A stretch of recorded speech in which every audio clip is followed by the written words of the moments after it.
Ladies and gentlemen, what if I told you that the most successful people in the world spend just 5 minutes before bed doing something that completely changes their entire next day while everyone else scrolls their phones and fills their minds with random thoughts? The top 1% practice an ancient technique that's been hidden in Shaolin temples for over 1500 years.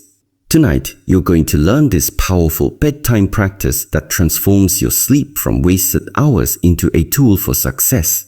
This isn't about meditation apps or fancy routines. This is about rewiring your mind using wisdom that's been tested by warriors, monks, and now billionaires. By the end of this video, you'll have a simple technique that takes less time than brushing your teeth but can change everything about how you wake up tomorrow. The problem most people face before sleep. Let's be honest about what really happens when you go to bed.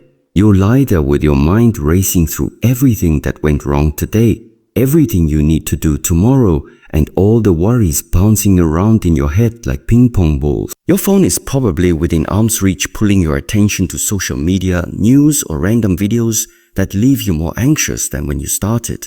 This chaos in your mind isn't just keeping you awake. It's programming your subconscious with stress, fear, and scattered thoughts. Your brain processes everything from the day during sleep. They discover that these final moments of consciousness are like planting seeds in the most fertile soil of your mind. But instead of letting weeds grow wild, they developed a systematic approach to plant exactly what they wanted to harvest. The gateway between worlds. There's a special time each night that most people completely waste. It's that moment right before you fall asleep, when your conscious mind starts to fade but hasn't completely shut off yet. Scientists call this the hypnagogic state, but Shaolin practitioners have known about this gateway for centuries. This isn't just some mystical concept from ancient times. Modern neuroscience has proven that this transition period between wakefulness and sleep is one of the most powerful windows for mental programming that exists in human experience. During these precious few minutes, your brain waves shift from the active beta state into alpha and theta frequencies. Beta waves are what dominate your mind during normal waking consciousness when you're thinking, analyzing, and making decisions. But as you begin to relax and drift towards sleep, your brain naturally downshifts into alpha waves, which are associated with relaxed awareness and creative thinking. Then as you get even closer to sleep, theta waves take over, creating a state of deep relaxation where your mind becomes incredibly receptive to new information and suggestions. This is when your subconscious mind becomes most receptive to new programming. It's like having direct access to your mental operating system without all the usual filters and resistance from your logical mind. Think about it this way. During your normal waking hours, your conscious mind acts like a bouncer at an exclusive club, carefully screening every thought and idea that tries to enter. It questions everything, analyzes every piece of information, and often rejects new concepts that don't align with your existing beliefs and patterns. But during the hypnagogic state, that bouncer steps away from the door. Your critical thinking faculties relax their guard, and information can flow directly into your subconscious mind without being filtered, analyzed, or rejected. This is why hypnotherapists and trained practitioners have used this state for decades to help people overcome phobias, change limiting beliefs, and install new positive behaviors.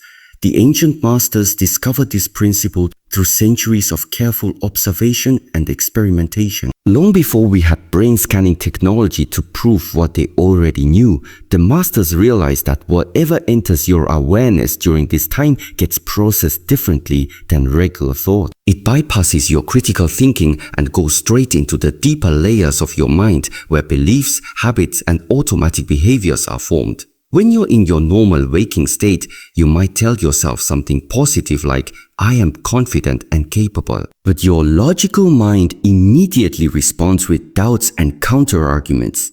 It brings up all the times you felt insecure, all the mistakes you've made, all the evidence that contradicts this positive statement. But when you're in the hypnagogic state, these same positive statements can slip past your mental defenses and plant themselves directly in your subconscious programming. They don't get analyzed or questioned. They simply become part of your internal operating system. influencing your thoughts, emotions, and behaviors from that point forward. This is why what you do right before sleep is so incredibly powerful. You're not just wasting time lying in bed waiting for sleep to come. You are either consciously programming yourself for success or unconsciously allowing random, often negative thoughts to shape your future experiences. Most people let this golden opportunity slip away while they're worrying about tomorrow's meeting or replaying awkward conversations from 3 years ago. They fill this precious time with anxiety about bills they need to pay, relationships they're struggling with, or mistakes they made during the day without realizing it. They're programming their subconscious mind with stress, fear, and negativity right before sleep. Then they wonder why they wake up feeling anxious, why they have trouble sleeping, or why they feel unmotivated and pessimistic throughout the day.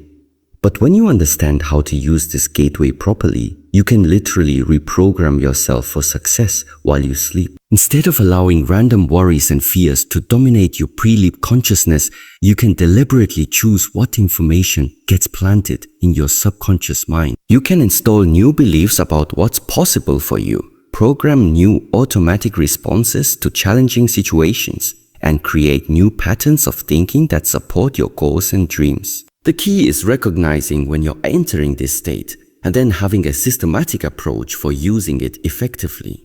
Most people miss the opportunity entirely because they're not paying attention to these subtle shifts in consciousness. They're either scrolling through their phone, watching television, or lost in random thoughts.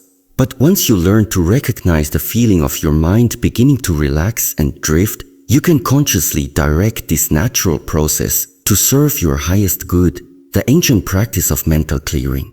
The first step in this bedtime technique involves something the Shaolin masters called mental clearing. This isn't about emptying your mind completely, which is actually impossible when you're still conscious and would defeat the purpose of this practice anyway. Instead, it's about systematically releasing the mental clutter that accumulated throughout your day so you can create clean space for the positive programming that comes next. Think of your mind like a computer that's been running all day with dozens of programs open in the background. Each worry, each unfinished task, each emotional reaction from the day is like having another browser tab consuming your mental resource. Your processor is working overtime trying to keep all these different programs running simultaneously, which slows down your entire system and makes it difficult to focus on any single task effectively. Before you can install new positive programming, you need to close these unnecessary processes and free up your mental resources. The clearing technique is surprisingly simple, but incredibly effective when done properly. You start by acknowledging each worry or stress that's present in your mind. But instead of trying to solve it or push it away, you simply observe it without judgment. This might sound easy, but most people have never learned to observe their thoughts without immediately reacting to them. We're conditioned to either engage with every thought that arises or try to suppress the ones we don't like. But both of these approaches actually give more power to the thoughts we're trying to deal with. Instead, you develop what the masters called the witness consciousness. You become like a neutral observer watching clouds pass across the sky. You might notice or worry about an upcoming presentation and simply think something like, I notice I'm worried about that presentation tomorrow. You don't try to solve the presentation problem right now, and you don't judge yourself for feeling worried. You just acknowledge that this concern exists in your mental space at this moment. Or you might become aware that you're still carrying anger or frustration from an interaction earlier in the day. Instead of replaying the situation over and over or trying to convince yourself that you shouldn't feel upset, you simply observe this emotional energy with curiosity and acceptance. You might think, I see that I'm still annoyed about what happened at lunch. That energy is present in my body right now. This acknowledgement without resistance allows these thoughts and emotions to naturally dissolve instead of fighting for your attention all night. It's like telling each worry or emotional charge, I see you and I understand that you feel important, but right now is not the time to deal with you. Your mind relaxes because it knows these concerns have been acknowledged and won't be forgotten, but they don't need to stay active in your awareness during this sacred time before sleep. This is completely different from suppression, where you try to pretend the thoughts don't exist, or from engagement, where you dive into trying to solve every problem that crosses your mind. The masters understood that resistance creates persistence. When you try to force worrying thoughts away, they just come back stronger. It's like trying to hold a beach ball underwater. The harder you push, the more force it exerts trying to surface. But when you acknowledge these thoughts with calm acceptance, they lose their power over you and naturally fade into the background. They haven't disappeared permanently. They'll still be there tomorrow when it's appropriate to deal with them. But they no longer have the urgent, demanding quality that keeps your mind spinning in circles. This clearing process usually takes between 3 to 5 minutes, but the exact timing isn't important. What matters is that you systematically scan through your mental landscape and acknowledge whatever you find there without trying to change it or fix it. Some nights you might discover more mental clutter than others, especially after particularly stressful or eventful days. But the nights your mind might already feel relatively clear and calm. Both situations are perfectly normal, and the clearing process adapts to whatever you're working with. As you practice this technique regularly, you'll start to notice that your mind naturally carries less stress and worry throughout the day. This happens because you're training your mental system to process and release concerns regularly instead of accumulating them indefinitely. It's like cleaning your house a little bit each day instead of letting mess pile up for months before dealing with it. The daily maintenance makes everything much more manageable and creates a sense of spaciousness and calm that affects every area of your life. The power of intentional reflection. Once your mind is clear of the day's mental debris, you move into the second phase of the practice, intentional reflection. This is where you consciously review your day, but not in the way most people do it. Instead of focusing on mistakes, problems, or what went wrong, you train your attention to find lessons, growth opportunities, and positive elements from your experience. Most people end their day by mentally beating themselves up about everything they did wrong or didn't accomplish, creating a negative feedback loop that programs their subconscious mind for more failure and disappointment. This isn't about being unrealistically positive or pretending problems don't exist. It's about choosing to end each day by programming your subconscious with empowering interpretations of your experience. Your brain is always looking for patterns and meaning in what happens to you, whether you're consciously directing this process or not. It's like having an internal storytelling machine that's constantly running in the background, creating narratives about what your experiences mean and what they say about you as a person. If you consistently feed it stories of victimhood, struggle, and failure right before sleep, that's the lens it will use to interpret future events. The human mind is incredibly sophisticated at finding evidence to support whatever story you tell it most consistently. If you go to bed each night focusing on how difficult your life is, how people don't treat you fairly, or how you never seem to catch a break, your brain will start automatically filtering your daily experiences to find more evidence that supports these negative narratives. You'll begin to notice every slight, every setback, every challenge as proof that life is working against you, while simultaneously overlooking opportunities, kindnesses, and positive developments that don't fit your established story. But when you deliberately look for lessons, growth, and opportunities in each day's experiences, you're training your mind to automatically seek these positive patterns in everything that happens to you. This single shift in perspective can completely change how you experience life, because you're literally rewiring your brain to look for solutions instead of problems. The same challenging situation that would normally leave you feeling defeated and victimized becomes a source of wisdom and strength when viewed through this lens of intentional growth. The reflection process involves going through your day chronologically and asking yourself specific questions for each significant event or interaction. Questions like, what did this teach me about myself or others? How did this experience help me grow stronger or wiser? What opportunity might be hidden in this challenge? These questions guide your mind toward empowering interpretations rather than victim stories. But the key is to really feel into these questions deeply rather than just answering them superficially. For example, if you had a difficult conversation with a coworker, instead of replaying all the ways they were wrong or unfair, You might ask yourself what this interaction revealed about effective communication, boundary setting, or emotional regulation. Maybe it showed you that you need to get better at expressing your needs clearly before frustration builds up. Maybe it revealed that this person is dealing with their own stress and their behavior isn't really about you at all. Maybe it highlighted the importance of choosing your battles more carefully or finding common ground before addressing differences.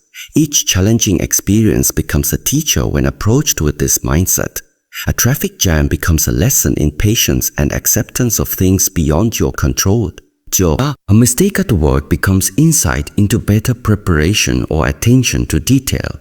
A disagreement with your partner becomes understanding about different communication styles or unmet needs. Even serious setbacks like illness, job loss, or relationship problems can be sources of profound wisdom about resilience, priorities, and what truly matters in life. The masters understood that this reflection process does more than just help you feel better about your day. It's actually reprogramming your entire approach to life. When you consistently look for the growth and opportunity in every experience, you begin to develop what they call the student's mind, a perspective that sees every moment as a chance to learn and evolve. People with this mindset don't get stuck in victim mode when things go wrong. They don't waste energy complaining or blaming others. Instead, they automatically ask themselves what they can learn from the situation and how they can use it to become stronger and wiser. This shift in perspective also changes how you show up in future situations because your brain is now trained to look for possibilities rather than problems. When faced with a new challenge, instead of immediately thinking about everything that could go wrong, you find yourself naturally curious about what you might discover or how you might grow through the experience. This makes you more resilient, more adaptable, and more attractive to other people because you radiate the energy of someone who sees life as an adventure rather than a burden, programming tomorrow's success. The third phase of this bedtime practice is perhaps the most powerful because it involves consciously programming your mind for tomorrow's success. While your conscious defenses are down and your subconscious is most receptive, you plant specific seeds for how you want to show up the next day. This is where the ancient wisdom of the masters intersects perfectly with modern understanding of neuroplasticity and visualization techniques used by elite athletes, successful entrepreneurs, and peak performers in every field. This isn't about wishful thinking or unrealistic fantasies. It's about creating clear, specific mental blueprints for your ideal responses to tomorrow's challenges and opportunities. You visualize yourself handling difficult situations with calm confidence, approaching your work with focused energy, and interacting with others from a place of strength and wisdom. The difference between this practice and mere daydreaming is the specificity and the timing. You're not just imagining vague positive outcomes. You're creating detailed mental maps of exactly how you want to think, feel, and behave in specific situations that you are likely to encounter. The key is to make these visualizations as detailed and sensory-rich as possible. You don't just think about being confident. You feel the sensation of confidence in your body.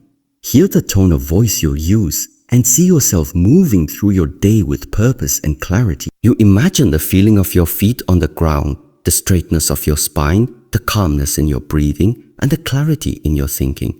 You hear yourself speaking with conviction and kindness. You see others responding positively to your energy and presence. Your subconscious mind doesn't distinguish between vividly imagined experiences and real ones. So these mental rehearsals actually strengthen the neural pathways for these positive behaviors. This is the same principle that Olympic athletes use when they mentally rehearse their performances. Some brain scans show that imagining an action activates the same neural networks as actually performing the action, which means your visualization practice is literally building the brain circuitry for success. Many people make the mistake of only visualizing big dramatic successes like getting promoted or winning awards, but the real power comes from programming yourself for small consistent improvements in how you handle everyday situations. Visualizing yourself staying calm in traffic, speaking up confidently in meetings, or maintaining your workout routine might seem mundane,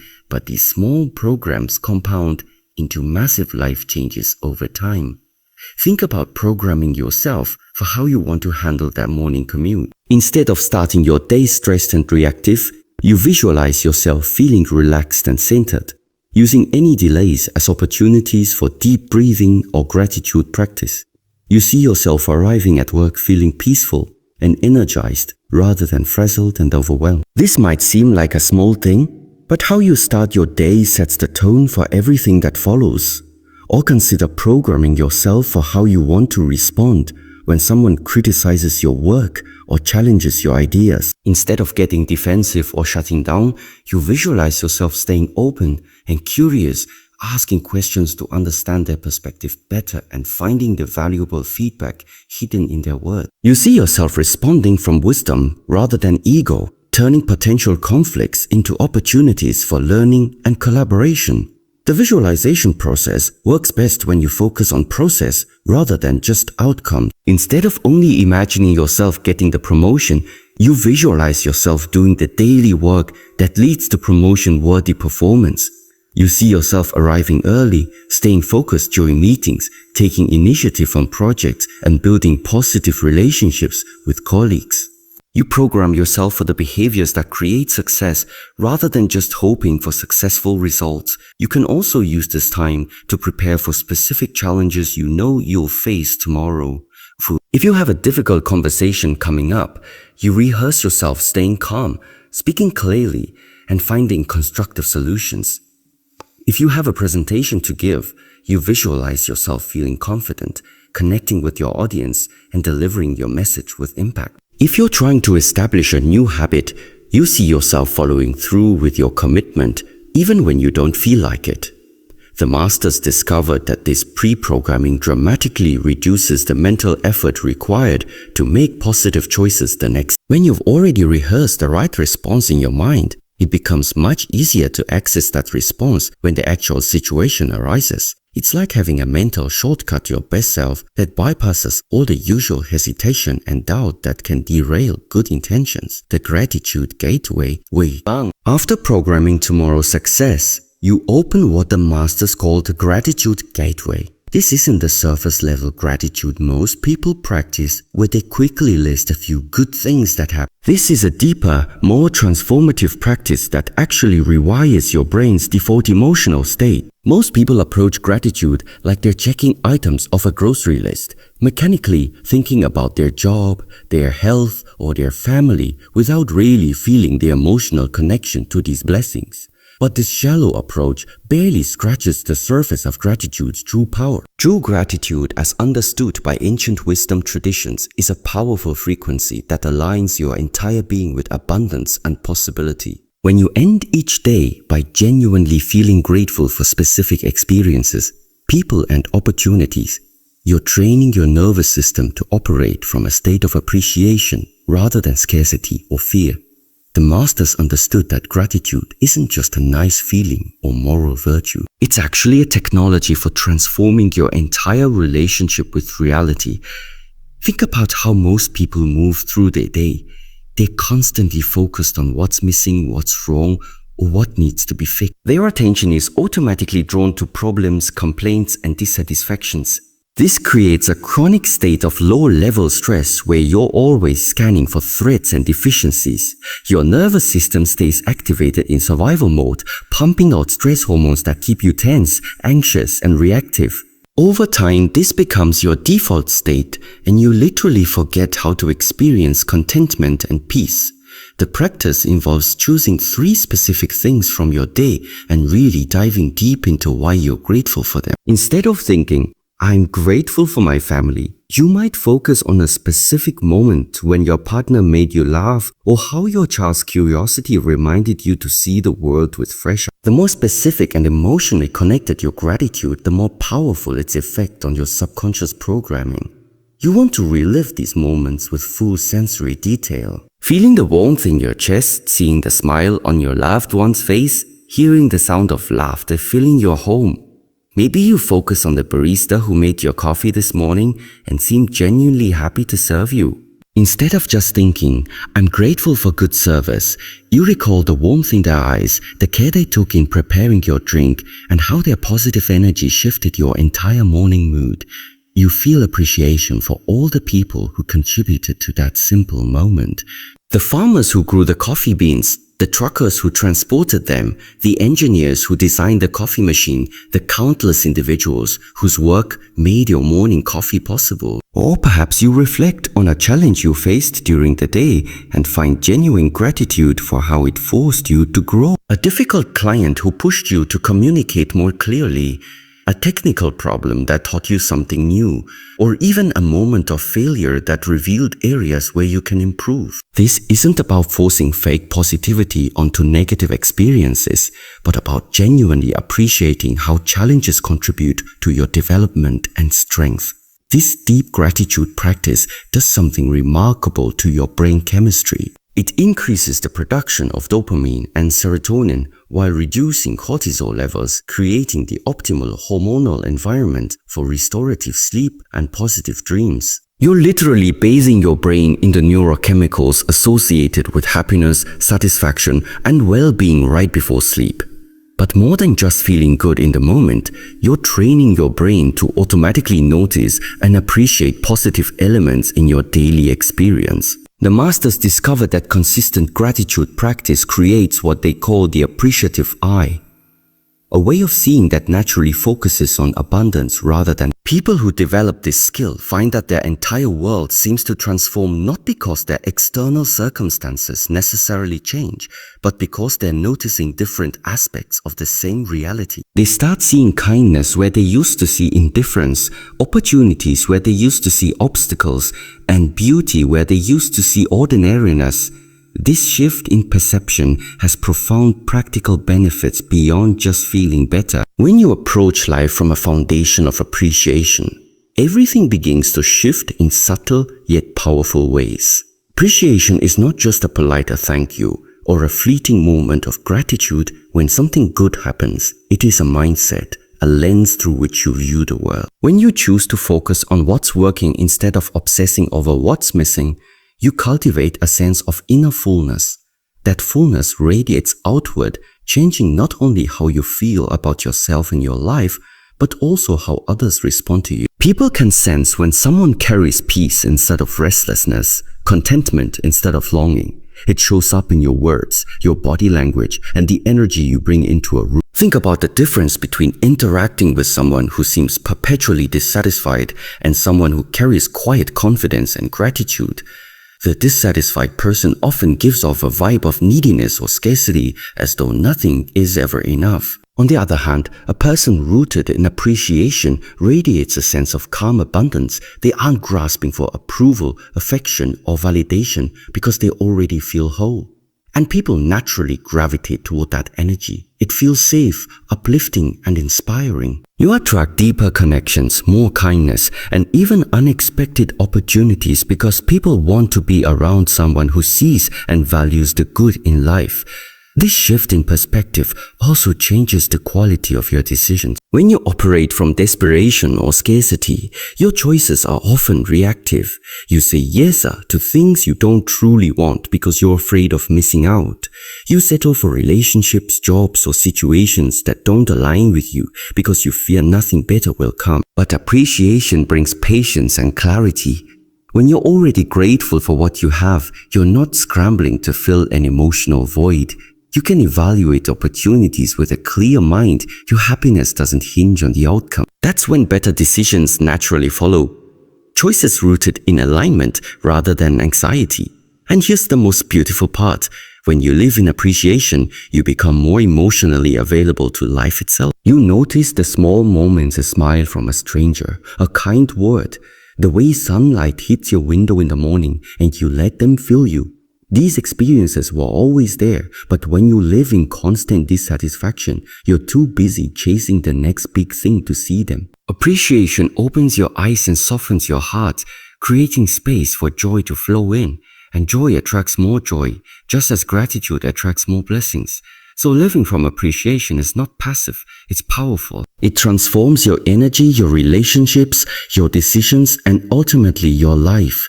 It teaches you that abundance isn't something you wait for, it's something you recognize right here.